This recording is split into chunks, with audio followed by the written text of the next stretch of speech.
My world shattered when I discovered my husband's betrayal from inside a prison cell. I'm 55, and my husband, 54, has been serving time for fraud. We've been married for 8 years, and despite his incarceration, I remained loyal, visiting weekly and supporting him emotionally. Everything changed when he mailed his phone home, asking me to back up some contacts. What I found instead were explicit messages to multiple women. The worst message burned into my memory: "I can't wait to be inside you again." The evidence was undeniable. Not just flirting, but full-blown affairs with plans for after his release.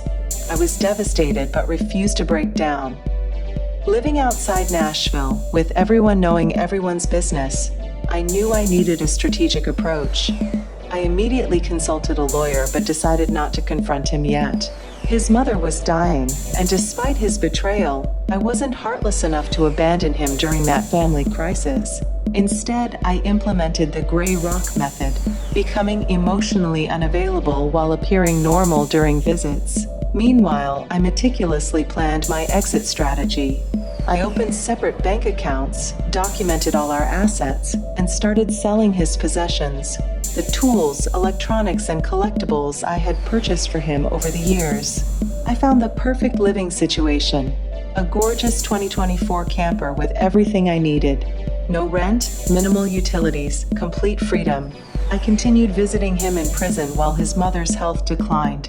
When she passed away, I sent flowers but didn't attend the funeral.